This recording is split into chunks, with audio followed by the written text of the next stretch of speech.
की कार्रवाई में पक्ष विपक्ष होता है, वैसे सारे सांसद आपस में मित्र हैं। राजनीति एक तरफ और हमारी विचारधारा एक तरफ, इसी को अच्छा असर डेमोक्रेसी कहते हैं।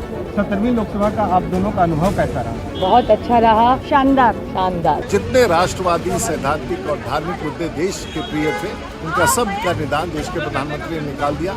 मैं समझता हूँ कि 17वीं लोकसभा ऐतिहासिक है। हमारी एक ऐसी पीढ़ी होगी 17वीं लोकसभा वाले लोग जिन्होंने पुरानी संसद भवन में भी काम किया और नए संसद भवन में भी काम किया। हम वो कड़ी हैं जिन्होंने पुराने भारत को भी देखा है और नए भारत को, उभरते भारत को भी देखा है। हम उसका भी हिस्सा रहे कि भारत के खुशियों की बन रही इमारत है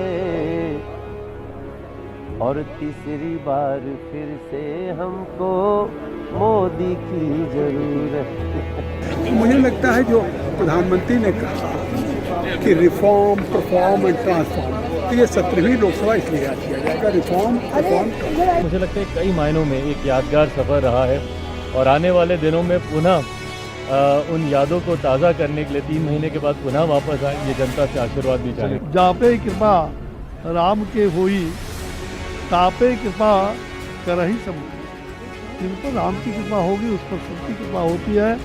आइए हम लोग होई है ये ही राम रति राका और का कहीं तर्क बड़ा वही साथ। 17वीं लोकसभा का अंत हो गया। आप कह सकते हैं कि 17वीं लोकसभा याद की जाएगी इस पुराने संसद भवन से लेकर के अपने नए संसद भवन के सफ़र के लिए।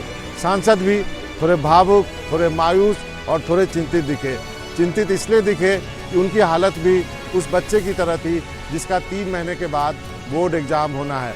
देश में भी 3 महीने के बाद लोकसभा चुनाव होने हैं और हर लोकसभा चुनाव के बाद करीब 150 से नए चेहरे लोकसभा में आते हैं। शायद ये बात कहीं ना कहीं सभी सांसदों के दिमाग में होगी, लेकिन इतना तो ज़रूर है कि ये सांसद 17वीं लोकसभा की कुछ अच्छी यादें लेकर के अपने साथ जा रहे हैं। प्रशांत, राजीव रंजन और हिमांशु शेखर के साथ नई और पुरानी लोकसभा के बीच से मनोरंजन भारती, NDTV इंडिया के।